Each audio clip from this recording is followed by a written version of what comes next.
संत शिरोमणि आचार्य गुरुवर श्री विद्यासागर जी महाराज की जय। और हम योग प्रणेता पूज्य गुरुवर श्री प्रणब में सागर जी महाराज की जय। ओम अरहम नमः। धर्म प्रेमी बंधुओं, श्री तत्वाद सूत्र ग्रंथराज जी के चतुर्थ अध्याय की कक्षा में आप सभी का स्वागत है। अपने में अनूठी प्रथम बार आयोजित श्री तत्वाद सूत्र ग्रंथराज जी के अध्याय 1 की मौखिक सूत्र पाठन परीक्षा सफलतापूर्वक संपन्न हुई। इंतजार की घड़ियां अब समाप्त हुई। श्री तत्वाद सूत्र ग्रंथराज अध्याय 1 की मौखिक सूत्र पाठन परीक्षा का परिणाम घोषित किया जा रहा है। आप सभी के संयम की, पुण्य की बहुत बहुत अनुमोदना। प्रथम बार आयोजित इस अनूठी परीक्षा में 37 लोगों ने शुद्ध उच्चारण आदि के साथ 100% अंक प्राप्त किए हैं। इनमें से 8 से लेकर 15 साल तक के बच्चे भी शामिल थे। इसीलिए हमने भाग्यशाली विजेताओं की संख्या 11 से बढ़ाकर 18 कर दी है।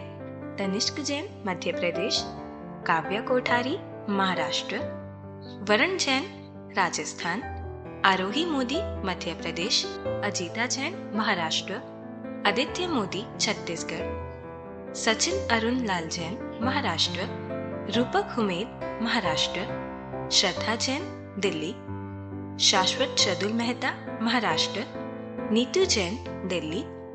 बच्चों में सोहा पीयूष शाह 8 वर्ष की उम्र महाराष्ट्र, विवान जैन 9 वर्ष की उम्र राजस्थान, मुनीश जैन 9 वर्ष की उम्र महाराष्ट्र, मिताक्ष जैन 9 वर्ष की उम्र दिल्ली, लाभधी जैन 9 वर्ष की उम्र तेलंगाना, आजब जैन 11 वर्ष की उम्र उत्तर प्रदेश, महल मोदी 15 वर्ष की उम्र मध्य प्रदेश। सभी विजेताओं को हार्दिक शुभकामनाएं। आप सभी के पुण्य की बहुत बहुत अनुमोदना। द्वितीय अध्याय की मौखिक सूत्र पाठन परीक्षा की दिनांक 14 से लेकर 28 फरवरी तक होना निश्चित हुई है। जो किसी भी कारणवश अध्याय 1 की परीक्षा नहीं दे पाए थे, इस बार द्वितीय अध्याय के साथ दे सकते हैं। द्वितीय अध्याय की मौखिक सूत्र पाठन परीक्षा देने के लिए दिए गए लिंक पर जाएं। go.arham.yoga/सूत्रपाठ2 इस लिंक पर जाकर आज ही रजिस्ट्रेशन करें या QR कोड को स्कैन करें। रजिस्ट्रेशन फॉर्म को भरने की अंतिम तिथि 31 जनवरी 2023 है। आप अपने परिवार के छोटे बड़े सभी सदस्यों और मित्रजनों को भी यह परीक्षा देने के लिए प्रेरित करें। 11 लकी विजेताओं को मिलेंगे अरहम गुरुकुलम चांदी के सिक्के और 15 साल तक के सभी बच्चों को विशेष प्रोत्साहन पुरस्कार। तो चलिए, हर घर के गुरुकुल में मुनिश्री के सपने को साकार करने के लिए सर्वज्ञ देव द्वारा बताए गए जैन भूगोल में देवों की व्यवस्था का अध्ययन करेंगे, जो हमारे मोक्ष मार्ग को और भी सुदृढ़ बनाएगा। मोक्ष मार्गस्य नेतारं भेत्तारं कर्म भूरतां ज्ञातारं विश्वतत्त्वानां वन्दे तद्गुणलब्धये। देवादिदेव आदिम तीर्थंकर श्री ऋषभनाथ भगवान की, वर्तमान शासन नायक श्री वर्धमान महावीर भगवान की, परम पूज्य आचार्य गुरुवर श्री विद्यासागर जी महाराज की। इसी तरीके से जिनका अगला भव नियम से एक भव अवतारी होते हैं ये, और अगले भव में जिन्हें नियम से मुक्ति मिलेगी, ऐसे ये लौकांतिक देवों को उपचार से स्वर्ग में रहते हुए भी लोक का अंत करने वाले, माने संसार का अंत करने वाले, ये विशिष्ट लौकांतिक देव कहे जाते हैं। उन्हीं लौकांतिक देवों का वर्णन करने के लिए यह सूत्र आया है। और इस सूत्र में यह बताया गया है कि ये सभी जो लौकांतिक देव हैं, ये सब एक भवावतारी होते हैं, यानी अगला मनुष्य भव लेकर के यह सभी नियम से मोक्ष को प्राप्त होते हैं। अन्य जो विशेषताएं हैं वो आप बहुत कुछ जानते ही हैं, है ना। इन लौकांतिक देवों की ये विशेषता है कि इनके साथ में कोई परिवार नहीं होता है। सुन रहे हो? एक भवावतारी होने के लिए ये भी ध्यान रखना पड़ेगा कि इनके पास में स्वर्गों में रहते हुए भी इनके लिए कोई और महिलाएं, स्त्रियां या इनके कोई और परिवार, देव वगैरह कुछ नहीं होते हैं। ये सभी स्वतंत्र होते हैं और कोई भी पराधीन नहीं होते हैं। और स्वर्गों में रहते हुए भी, कल्प की व्यवस्थाओं के बीच में रहते हुए भी इनके साथ वो कल्प की व्यवस्था फिट नहीं बैठती। ये उसके अपवाद हैं। तो क्या होता है? एक तरीके से यही समझ लो कि जब किसी के साथ कोई भी पराधीन नहीं है, सब बराबर के हैं, तो वे सब अहमिंद्र हो गए। समझ आ रहा है ना? ऐसा इसलिए इनकी व्यवस्था जो है वो अहमिंद्रों की व्यवस्था जैसी समझना, लेकिन अहमिंद्रों से भी ये विशिष्ट हैं, क्योंकि यहां जो ब्रह्मलोक में लौकांतिक देव के रूप में जो उत्पन्न होंगे, ये सभी नियम से सम्यक दृष्टि ही होंगे। अहमिंद्रों में उत्पन्न होने वाले सभी सम्यक दृष्टि हों ऐसा कोई जरूरी नहीं होता, क्योंकि नौवेग रैवेग में भी अहमिंद्र होते हैं, लेकिन वहां पर भी मिथ्यात्व के साथ जन्म लेने वाले होते हैं। लेकिन इन लौकांतिकों में जन्म लेने वाले नियम से सम्यक दृष्टि होंगे। ब्रह्म स्वर्ग में रहने वाले जो देव होंगे वो मिथ्यात्व के साथ उत्पन्न हो सकते हैं, लेकिन ब्रह्म लोक में जिनका आलय बना हुआ है, ऐसे लौकांतिक देवों का जहां पर स्थान है, वहां पर किसी भी प्रकार से कोई भी मिथ्या दृष्टि देवों का आगमन नहीं और उनकी उत्पत्ति नहीं। अलग ही इनका स्थान बना हुआ है। अलग स्थान इतना सेफ बना हुआ है कि वहां कोई पहुंच भी नहीं सकता है। दूसरे देव भी अगर इनसे मिलने आए तो वहां पहुंच नहीं सकते हैं। सुन रहे हो? अब क्या हो सकता है? जमीन पर कुछ होता तो खाई खोद दी जाती, किला बना दिया जाता। आकाश में इनके विमान बने हुए हैं और यह एक अकृत्रिम रूप से स्वाभाविक एक रचना बनी हुई है कि ये जहां रहते हैं उन विमानों के बाहर बहुत घोर अंधकार है। क्या है? हाँ, जैसे यहां पर आप सुनते हो ना ब्लैक होल्स, ऐसे नाम सुनते हो, ठीक इसी तरीके की ये व्यवस्था इनके उस इर्द गिर्द चारों ओर फैली हुई है। जहां इनका ये विमानों का अवस्थान है, वहां पर इतना घोर अंधकार है कि आचार्य कहते हैं कि उस अंधकार में कोई भी अगर देव भी अगर मतलब थोड़ी सी कम विक्रिया रिद्धि वाला हो, फंस जाए तो निकल नहीं पाए। समझ आ रहा है ना? क्योंकि कुछ ऐसे अज्ञात स्थान होते हैं जहां पर फंसने के बाद कुछ नहीं दिखाई देता। अब वो अंधकार देखो कहां से फैला हुआ है।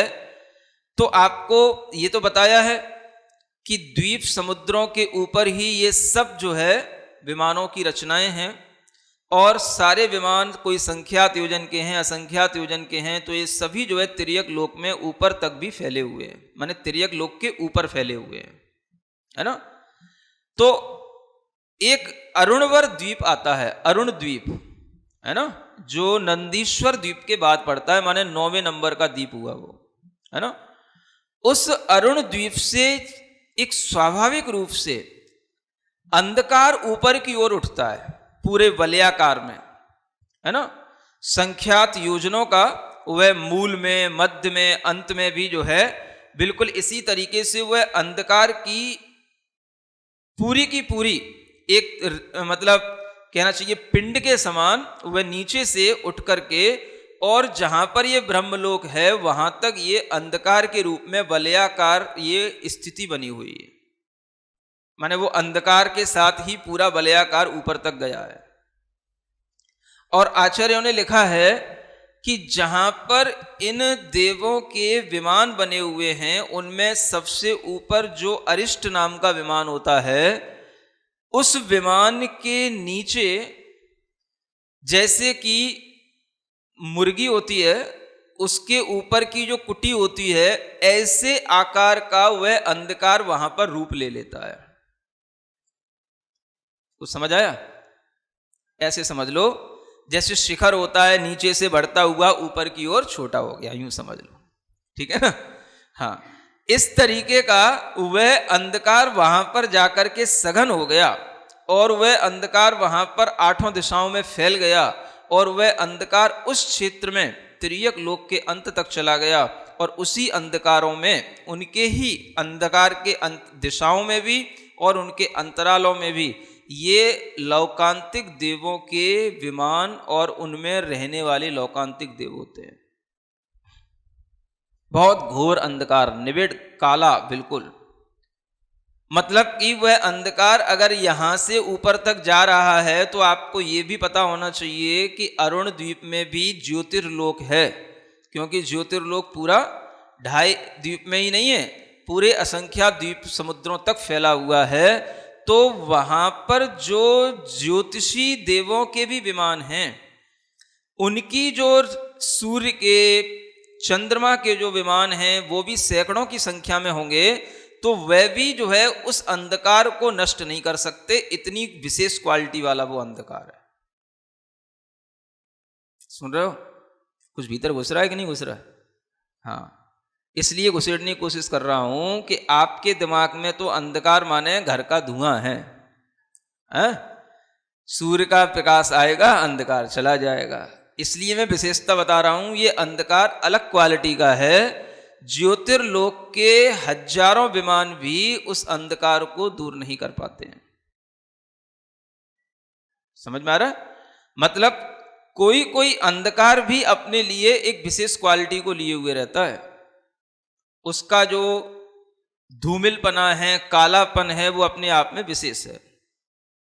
मतलब उस कालेपन को चीर पाना या उसके पार जो है जा पाना या उसको प्रकाशित कर पाना, ये तो संभव नहीं है उन ज्योतिर्लोक के देवों के द्वारा भी।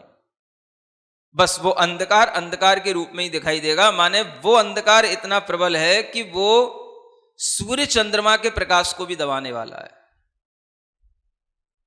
ऐसा भी अंधकार होता है कि नहीं होता है? नहीं होता? तुमने देखा ही क्या है? अब देखो, समझ आ रहा है ना? तो जैसे आप प्रकाश की विशेषता समझते हो कि प्रकाश अंधकार को भगा देता है, ये कोई एकांत नियम नहीं है। अंधकार भी प्रकाश को दबा सकता है, ये इससे सीखना। ये पुद्गलों का परिणमन है जो विशेष रूप में हमें दिखाई देता है। और ये कभी कभी जब आप देखते हो सूर्य कितना ही प्रकाशमान हो, जब आंधी चलती है, धूल चलती है, समझ आ रहा है, बादल हो जाते हैं, तो सूर्य के प्रकाश को दबा देते हैं कि नहीं? बिल्कुल काली रात हो जाती है, अमावस की दिनों में भी या बिल्कुल ठंड के दिनों में भी बिल्कुल अंधेरा सा छा जाता है। और स्वयं सूर्य के नीचे जो केतु ग्रह है वो भी उसको जो है केतु या राहु जो कुछ भी, तो वह भी उसके नीचे बिल्कुल अंधकार ग्रहण करके जो है उसको सूर्य ग्रहण करा देता है। तो ये सब कैसे हो जाता है? प्रकाशमान चीज को भी आच्छादित किया जा सकता है ना? तो यही जो है स्थिति इस द्वीप के साथ जो वह वलयाकार पूरा का पूरा उठा हुआ स्थान है और ऊपर जाकर के वो बिल्कुल जो है एक शेप ले लिया है मुर्गी के आकार जैसा, तो वह स्थिति उस अंधकार की बनी हुई है। और वह अंधकार केवल वहीं तक नहीं है, तिर्यक लोक के अंत तक ऐसा फैला हुआ, उतने क्षेत्र में वो अंधकार आपको हमेशा मिलेगा, ऐसा आचार्यों का कहना है।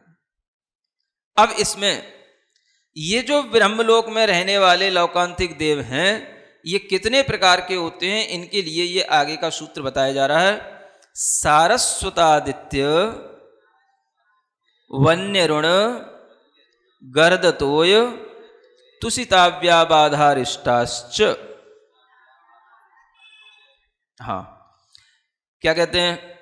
सारस्वत, आदित्य, वन्नी, अरुण, गर्दतोय, तुषित, अव्याबाद और अरिष्ट। ऐसे ये कितने हो गए? 8 प्रकार के ये लौकांतिक देव हो गए। ठीक है ना? अब ये लौकांतिक देव ऊपर उस ब्रह्मलोक के अंत में, है ना, पूर्व आदि जो दिशाएं हैं उनमें व्यवस्थित रूप से ये लौकांतिक देव हैं। और उनकी शुरुआत की जाती है ईशान दिशा से। ईशान दिशा जानते हो? ईशान दिशा कहाँ होती है? पूर्व और उत्तर के बीच में। तो पूर्व और उत्तर के बीच में जो दिशा हुई उसमें हुए सबसे पहले सारस्वत नाम के देव। ठीक है ना। फिर उस दिशा से जब हम ऐसे घूमेंगे प्रदक्षिणा देते हुए, तो उसमें आएंगे आदित्य नाम के देव पूर्व दिशा में, सारस्वत आदित्य। ठीक है ना। फिर आदित्य के बाद में हम फिर विदिशा में आए, वो हो गई आग्नेय दिशा, वन्नी नाम के देव। सुन रहे हो, नाम भी बैठ गया दिशा के अनुसार, वन्नी कुमार आग्नेय दिशा में, है ना। और फिर उसके बाद में पश्चिम दिशा में आए तो अरुण, वन्य अरुण ये हो गया। फिर उधर गए नैऋत्य दिशा में तो अरुण के बाद में गर्दतोय। और फिर उसके बाद में जो पश्चिम दिशा आई तो उसमें आ गए अव्याबाद, तुषित, तुषित पहले, है ना। और फिर उसके बाद में हम उधर गए तो कौन सी दिशा, वह वायव्य दिशा, आग्नेय के सामने वो वायव्य दिशा आएगी, तो उस वायव्य दिशा में पहले मिलेंगे कौन से देव, अव्याबाद। और उत्तर दिशा जो ऊपर आ जाएगी उसमें हो जाएंगे अरिष्ट नाम के ये देव मिलेंगे। माने इनके ये विमान बने हुए हैं, समझ आ रहा है। ये हो गए 8 प्रकार के। अब इनकी संख्या भी आगम में बड़ी अच्छी बताई गई है, सबको याद हो सकती है, मौखिक भी, समझ आ रहा है। सारस्वत देवों के विमान 700, है ना। आदित्य देवों के विमान भी 700। ठीक है। फिर इसके बाद में ये 2 हो गए सारस्वत आदित्य। वन्य अरुण इनके 7007, हाँ, 1 0 बीच में और बढ़ाना है। ठीक है। वन्नी के भी और अरुण के भी। और गर्दतोय और तुषित इनके 9009 9009 ऐसे करके। और अव्याबाद और अरिष्ट इनके 11011 11011। ठीक है। जैसे बोली लगाते हो आप लोग आराम से इनकी संख्या भी याद रख सकते हो। ये तो 8 जो हैं, ये मूल मुख्य रूप से ये सारस्वत आदि ये लौकांतिक देव हैं 8। अब इन्हीं की जो विदिशाओं के जो अंतरालों में 2-2 प्रकार के देव और बताए गए हैं, ये अलग अलग, है ना। जैसे मान लो ईशान दिशा थी और ईशान के साथ में पूर्व दिशा है, तो ईशान और पूर्व के बीच में 2 प्रकार के आपको देव और मिलेंगे। उनके भी नाम जो है, जैसे अग्न्याभ, सूर्याभ, इस तरीके के नाम उनके भी शास्त्रों में मिलते हैं। फिर इधर पश्चिम और वन्नी जाति के जो देव होंगे उनके बीच में चंद्राभ, रत्नाभ, इस तरीके के नाम वाले होंगे, या सत्याभ। तो इस तरीके से 2-2 हर विदिशाओं में, यानी दोनों दिशा और विदिशा के अंतरालों में 2-2 प्रकार के देव और व्यवस्थित कर लो आप, तो कितने हो जाएंगे, 8 दूनी 16 ये हो गए, और 8 पहले के, तो 16 और 8 ये 24 प्रकार के ये देव हो जाते हैं, है ना। और इन सबके विमानों की संख्याएं भी अलग अलग आगम में दी हुई हैं। टोटल जब करते हैं तो ये 4,07,806 इतने ही ये लौकांतिक देव होते हैं। थोड़ा सा कोई मतांतर होता है तो संख्या आगे पीछे भी थोड़ी बहुत हो सकती है, बाकी ये संख्या एक मानी गई है। 4,07,806 इतने लौकांतिक देवों की संख्या ये फिक्स है। समझ में आ रहा है। ओम अरहम नमः। तो चलिए आज की कक्षा का एक क्विक रिवीजन कर लेते हैं। हमने जाना कि लौकांतिक देव एक भवतारी होते हैं। स्वर्गों में रहते हुए भी इनके देवियां या परिवार देव नहीं होते। ये सभी स्वतंत्र होते हैं और कल्प की व्यवस्थाओं से परे होते हैं। इनकी व्यवस्था अहमिंद्रों के समान ही होती है, लेकिन कथनचित ये अहमिंद्रों से भी विशिष्ट हैं, क्योंकि सभी लौकांतिक देव नियम से सम्यक दृष्टि होते हैं, जबकि 9वें ग्रहवेग में मिथ्या दृष्टि अहमिंद्र भी होते हैं। लौकांतिक देवों के निवास स्थान अलग एवं सुरक्षित बने हुए हैं। वहाँ मिथ्या दृष्टि देवों का आवागमन एवं उत्पत्ति नहीं होती। वहाँ बाहर घोर अंधकार होता है और कम विक्रिया वाले देव वहाँ भटक जाते हैं।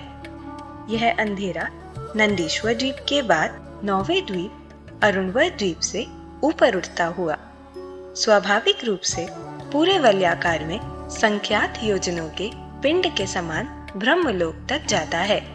यह शिखर नीचे से बढ़ता हुआ ऊपर की ओर छोटा होता है और अरिष्ट नाम के विमान के नीचे मुर्गी के ऊपर की कुटी जैसा रूप ले लेता है। यह विशेष क्वालिटी का अंधकार है। ज्योतिर्लोक के सैकड़ों सूर्य चंद्रमा का प्रकाश भी इसको नष्ट नहीं कर सकता। यह अंधकार इतना प्रबल है कि वह सूर्य चंद्रमा के प्रकाश को भी दबा देता है। इससे हमने जाना कि एकांत से प्रकाश ही अंधकार को नहीं भगाता है, अंधकार भी प्रकाश को दबा सकता है। प्रकाशमान चीज को भी आच्छादित किया जा सकता है, जैसे सूर्य के प्रकाश को आंधी, बादल, राहु ग्रह ढक लेते हैं। सूत्र 25 में हमने लौकांतिक देवों के प्रमुख भेदों और उनकी संख्या को जाना। ईशान दिशा में सारस्वत देव के 700, पूर्व दिशा में आदित्य देव के 700, आग्नेय दिशा में वहनी देव के 7007, दक्षिण दिशा में अरुण देव के 7007, नैऋत्य दिशा में गर्तोई देव के 9009, पश्चिम दिशा में तुषित देव के 9009, वायव्य दिशा में अव्याबाध देव के 11011 और उत्तर दिशा में अरिष्ट देव के 11011 विमान होते हैं। इन 8 मूल भेदों के अलावा विदिशाओं के अंतरालों में 2-2 प्रकार के देव और भी बताए गए हैं, जैसे ईशान और पूर्व के बीच में अग्न्याब, सूर्याब, दक्षिण और वहनी में चंद्राब, सत्याब। इस प्रकार दिशा विदिशाओं में 8 और उनके अंतरालों में 16 कुल 24 प्रकार के लौकांतिक देव होते हैं। इनके कुल 4,07,000 और 806 विमान होते हैं। हमने जाना कि ब्रह्म स्वर्ग में असंख्यात देव रह रहे हैं, लेकिन लौकांतिक देव संख्यात होते हैं। ये बड़े दुर्लभ होते हैं। हर कोई लौकांतिक देव नहीं बनता है। तपस्या के साथ साथ ब्रह्मचर्य की आराधना करने वाले, वैराग्य भावनाएं, 12 अनुप्रेक्षाओं में मन लगाने वाले, शुभ लेशा को धारण करने वाले विशिष्ट तपस्वी मुनि ही लौकांतिक देवों में उत्पन्न होते हैं। तो चलिए अब हम सभी जिनवाणी स्तुति करेंगे और तत्पश्चात समय होगा आज के सवाल का।